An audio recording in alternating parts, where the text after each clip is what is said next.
பொள்ளாச்சி வஞ்சியாபுரம் பிரிவு சாலையை சீரமைக்க கோரி அமைதி ஊர்வலத்தில் ஈடுபட முயன்ற பொதுமக்களை அரசு அதிகாரிகள் நடத்திய பேச்சுவார்த்தையில் உடன்பாடு ஏற்பட்டது.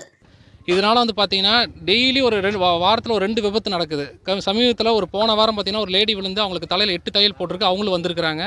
அதுக்கு முன்னாடி ஒரு டெத் ஒன்று நடந்திருக்கு. கீழே விழுந்து 1 மாதம் கோமாலேருந்து ஒருத்தர் இறந்துருக்காரு. இத்தனை நிகழ்வுகள் நடக்கும்போது நாங்கள் பலமுறை அரசாங்கத்துக்கிட்ட பெட்டிஷனாக கலெக்டர்லாம் கொடுத்துருக்கோம். பட் இது வரைக்கும் எந்த நடவடிக்கையும் இல்லை.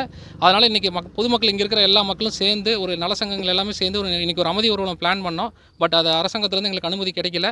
அதனால் இப்போ நான் அமைதியை இங்கே இதோடவே நிறுத்தி கோரி அரசாங்கத்துக்கு ஒரு தயவு செய்து எங்களுடைய இந்த இடத்துல இருக்கிற மக்களுடைய நிலைமையை யோசிச்சு விரைவில் இங்கே ரோடு பணி ஃபுல்லாக போடணும். ஒரு 3 கிலோமீட்டருக்கு போடணும்.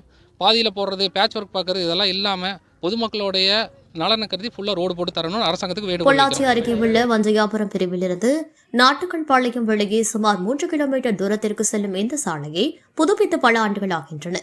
தற்போது பொதுமக்கள் பயன்படுத்தி வரும் இந்த சாலை குண்டும் குழியுமாக மாறிவிட்டதால் பல்வேறு விபத்துகள் ஏற்பட்டு உயிரிழப்புகள் ஏற்படுவதாக குற்றம் சாட்டப்படுகிறது. மேலும் இந்த வழியை இயக்கப்பட்டு வந்த மினி பேருந்து கூட நிறுத்தப்பட்டு விட்டதாகவும், அவசர தேவைக்கு ஆம்புலன்ஸ், ஆட்டோ ரிக்ஷாவை அழைத்தால் கூட வருவதில்லை. எனவே சாலையை சீரமைக்க கோரி சார் ஆட்சியில் முதல்வரின் தனிப்பிரிவுக்கு மனு அனுப்பியும் எவ்வித நடவடிக்கையும் மேற்கொள்ளப்படவில்லை என கூறி சாலையை சீரமைக்க வேண்டும் என அதிகாரிகள் கவனத்திற்கு கொண்டு செல்லும் வகையில் சுற்றுவட்டார பகுதிகளைச் சேர்ந்த 100க்கும் மேற்பட்ட பொதுமக்கள் ஒன்றிணைந்து அமைதி ஊர்வலம் நடத்த முயன்றனர்.